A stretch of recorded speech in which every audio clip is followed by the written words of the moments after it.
Oi, pessoal, tudo bem? Pessoal, hoje nós vamos falar um pouquinho sobre termoquímica, método indireto para cálculo de variação de entalpia, de ΔH, que a gente chama de lei de Hess, certinho? No outro vídeo eu falei sobre o método direto para cálculo de ΔH e hoje eu vou falar sobre o método indireto, tá? Conhecido como lei de Hess. Essa parte é bem importante, eu sempre gosto de falar da importância, né, que tem o assunto, né, o vídeo que a gente está postando, porque isso é muito cobrado, né, e é também muito usado no dia a dia de indústrias, perfeito, de processos industriais. Então, por isso que ele é muito cobrado. Né? Ele é muito cobrado em vestibulares, em concursos, na parte de físico-química, era uma parte de físico-química, né? Que muita gente tem um pouquinho de aversão, certinho? Mas é uma parte muitíssimo importante. Tá? A parte do processo que envolve calor, variação de entalpia, variação de calor, ela é muito importante. Então a gente tem que dar importância de acordo com o que ela merece. Então vamos lá. A lei de Hess, o que é a lei de Hess? Bom, é termoquímica, vai estudar o calor, né, nas reações químicas, é o método indireto, como eu já falei. Por quê? A diferença do método indireto para o método direto é que no método indireto eu não tenho como fazer o cálculo do ΔH através do H produto menos H reagente. Então vou ter que usar um outro artifício, tá? Que eu vou explicar agora. Por que eu tenho que usar o método indireto, que é a lei de Hess? Porque tem várias reações que ocorrem o quê? De forma muito lenta, de formas explosivas, são rápidas demais, então acabam sendo explosivas. São reações em várias reações que são formados produtos indesejáveis, muitos compostos não podem ser sintetizados a partir de seus próprios elementos. Então, são vários fatores, né, que contribuem para que eu não consiga utilizar o método direto, que eu já coloquei em outro vídeo, H produto menos H o reagente, menos H do reagente, que você calcularia o ΔH. E aí, então, eu tenho que usar o artifício do método indireto. Perfeito, pessoal? Vamos então definir o que é a lei de Hess. A lei de Hess, em uma reação química, a variação da entalpia é sempre a mesma, quer ela ocorra em uma etapa ou em várias etapas.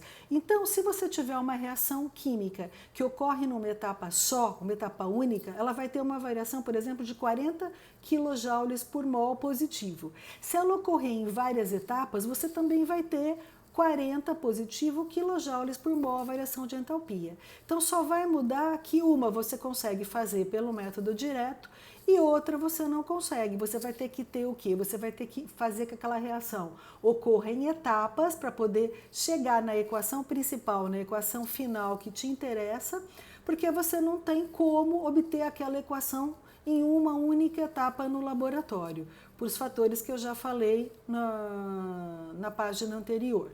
Perfeito, pessoal? Então, aí como a gente tem essa definição aqui, né, que ela ocorre em uma etapa ou em várias etapas, ela vai ter sempre o mesmo valor de ΔH, então eu posso concluir que o ΔH, que é a variação de entalpia, seria uma somatória do ΔH das etapas. Tá? Então, por exemplo, se eu tenho duas etapas, vai ser a somatória de ΔH1 mais ΔH2. Se eu tenho 3, ΔH1 mais ΔH2 mais ΔH3, aí eu vou ter a variação de entalpia. Tá? Então, assim eu vou ter o quê? Como aplicar a lei de Hess no cálculo, né, para determinação do ΔH. Certinho, pessoal? Então, vamos dar um exemplo aqui envolvendo, né, um exercício, tá? Porque não tem muita teoria essa parte, né? A gente acaba aprendendo mesmo resolvendo exercícios. Então eu coloquei um exemplo aqui para explicar melhor para vocês como que a lei de Hess se desenvolve, tá bom? Então aqui tem o que? Tem uma equação. 2 carbono Gr é grafite, mais 3 hidrogênio gasoso, mais meio O2 gasoso, dando C2H6O líquido. Então ele quer o que? Ele quer que você descubra o ΔH dessa reação nesse exercício, dessa reação aqui de formação do C2H6O. Perfeito? Através dos seus elementos no estado padrão mais estável. Deixa eu falar uma coisa para vocês. Quando você tem, por exemplo, estado padrão mais estável, né? Carbono grafite e oxigênio também, oxigênio gasoso, né? O O2 e não o O3, que é a forma mais estável do oxigênio, é o O2. Na temperatura ambiente e em um atm de pressão, você pode considerar a entalpia padrão valendo zero, tá bom, pessoal? Você pode considerar. Então, se você tem carbono grafite, se você tem oxigênio gasoso, O2 gasoso, o enxofre, né, também na sua forma padrão mais estável, o fósforo na sua forma padrão mais estável, você pode considerar valendo zero, ok? A pressão, a temperatura ambiente e a pressão de 1 atm, certinho? Mas nesse caso eu não tenho também, porque eu não tenho o H2. Então quer dizer que se eu teria 0 e 0 aqui, eu não tenho isso aqui. Então não tem como eu fazer pelo método direto, tá? Para poder chegar no C2H6O. Então eu considero essa equação aqui como uma equação principal. É onde eu tenho que determinar o ΔH. Perfeito? E aí eu tenho o quê? Quando o exercício me dá, ele tem 1, 2, 3 etapas. Então ele me deu 3 etapas e falou para mim, através das 3 etapas, consiga determinar o valor de ΔH para essa equação principal. Tá? Então, aí eu já sei que eu vou ter que aplicar a lei de Hess. Por quê? Porque se ele me deu etapas, eu sei que essa equação, diferente do método direto, essa equação eu não consigo calcular HP menos HR diretamente. Então, ela vai ocorrer em 3 etapas, eu vou fazer a somatória, né, usando essa definição aqui, dos valores de ΔH, para poder chegar no ΔH que me interessa da equação principal, ΔH final, certinho?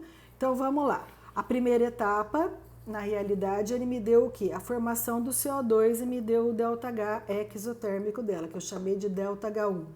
Na segunda etapa, ele deu a formação de 1 mol de água, então ΔH2, menos também negativo, 286 kJ por mol. E ele me deu também a combustão do C2H6O, formando CO2 e água, combustão completa, né, do produto, que eu chamo de ΔH3, perfeito? Antes disso, vamos ver se ela está balanceada, se a equação que eu tenho que chegar está balanceada, perfeito? 2 carbonos, 2 carbonos. 3 vezes 2, 6 hidrogênios, 6 hidrogênios. Meio vezes 2, 1 oxigênio, 1 oxigênio. Então, a proporção ficou 2 para 3, para meio, para 1. Então, ela está balanceada. Geralmente, o exercício dá a equação balanceada. Mas, às vezes numa prova escrita, ele não dá. Então, é sempre bom você conferir. Se você quiser conferir mais rápido, só você ver o oxigênio. Se ele estiver certo, é porque o resto está tudo ok. Então, aqui, ó, 1 meio vezes 2, 1, 1 oxigênio aqui. Então, tá ok o restante dos átomos, perfeito? Quando ela se você quer ver rapidinho, ganhar tempo, você faz isso, tá joia? Então, vamos resolver. Lembrando das 3 etapas aqui. Perfeito? Então, vamos lá. Como que é a resolução? A resolução é o seguinte, eu vou ter que chegar na equação principal, que é essa daqui que eu anotei, né, lá no exercício. Perfeito? Então, é essa que eu vou ter que chegar. Eu vou mexer nessas etapas para poder chegar na equação principal que interessa para nós para calcular o ΔH. Então, a primeira etapa lá era isso aqui, né? Ó, 2 carbonos, 2 O2, NO2 de CO2. Eu vou lá na equação principal, tá? No exercício anterior, onde ele me deu, vou voltar aqui, e eu vejo que 2 carbono grafite está onde? No reagente, perfeito? Aonde ele aparece na etapa? No reagente também na primeira etapa, ó. Só que aqui eu tenho 2 e aqui eu tenho 1. Então, o que eu vou fazer com essa etapa? Eu vou fazer o quê? Eu vou multiplicar ela todinha por 2, porque aí multiplicando por 2 eu vou ter 2 carbono grafite. Eu vou multiplicar e vou manter ela desse jeito. Quando eu multiplico inclusive o valor do ΔH. Então, já está aqui, pessoal, ó. Já está multiplicada e o valor do ΔH também já está multiplicado. Perfeito? Vamos para a etapa 2. A equação principal tem o quê? Tem 3 moles de H2 que está no reagente também. certinho? Ele está no reagente. Aonde ele aparece? Na etapa 2, aqui o hidrogênio, no reagente também, só que aqui eu tenho 1. Então, o que eu tenho que fazer? Multiplicar tudo isso por 3. Eu vou multiplicar toda a etapa 2 por 3, inclusive o ΔH. Então, como é que vai ficar? Vai ficar 3H2 mais 3 meios de O2, porque era meio vezes 3, 3 meios, dando 3 moles de água líquida. E multipliquei também o ΔH2. Perfeito? Bom, o que mais? Meio de O2, né? Ele também está onde? No reagente. Só que nas etapas, onde ele aparece em 3, aqui, ó, aqui, aqui e aqui. Então, quando tem um composto na sua equação principal que ele aparece em mais de uma reação, você deixa ele quieto, que no final ele vai dar certo, tá? Então, vamos partir para quem? Para o produto. Quem está no produto? C2H6O líquido. Aonde ele aparece? Ele aparece aqui, ó. Na terceira etapa, ele aparece exatamente aqui, tá? Aqui eu tenho 1 mol e aqui também eu tenho 1 mol. Então, eu não vou precisar multiplicar, tá? Tá na mesma quantidade. Só que aqui ele aparece aonde? No produto. E aqui na etapa ele aparece onde? No reagente. Então, eu vou ter que fazer o quê? Eu vou ter que inverter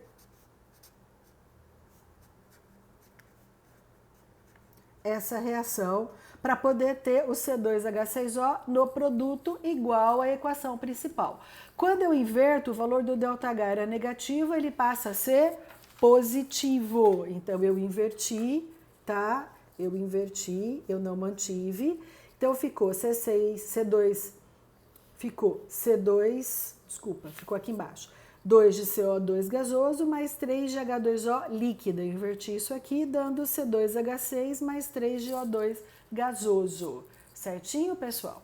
Então, agora, o que eu devo fazer? Eu não tenho mais nenhum produto para mexer, né? Aqui na equação, ó, o único produto era o C2H6O. Então, o que nos resta, né? Nos resta aplicar a lei de Hess, que seria o quê? Seria a somatória de todas as 3 etapas. Perfeito? Etapa 1, etapa 2 e etapa 3, tá? Não é essa daqui, tá bom? É essa daqui que eu inverti, certinho? Então, eu vou somar a 1, a 2 e a 3. E vou ver o que dá para cancelar. Se tiver em lados opostos, eu consigo cancelar, tá? Então, vamos lá. Eu tenho aqui, ó, 2CO2, cancelei com 2CO2. Tudo bem, pessoal? Esse está no reagente, esse está no produto, então eu posso cancelar. Eu tinha aqui 3H2O no produto, 3H2O no reagente. Então, eu consigo cancelar esse com esse, perfeito? Agora, o que eu tenho mais? Eu tenho, aqui, ó, eu tenho o quê? 2O2, como eles estão tudo no reagente, eu posso somar. 2O2 mais 3 meios de O2, vai dar 7 meios de O2 aqui no reagente. Deste lado aqui, eu tenho 3 de O2 no produto, então eu posso fazer isso, né? Isso aqui, ó, que eu tenho, menos isso. Então, vai ficar 7,5 de O2 menos 3 moles de O2. Quanto que deu? Meio de O2. Aonde que sobrou? No reagente, tá? Então, aqui sobrou o quê? Sobrou meio, aqui, ó, de O2. Perfeito? O que mais que dá para eu cancelar? Eu acho que é só isso, tá? Então, vamos ver o que sobrou?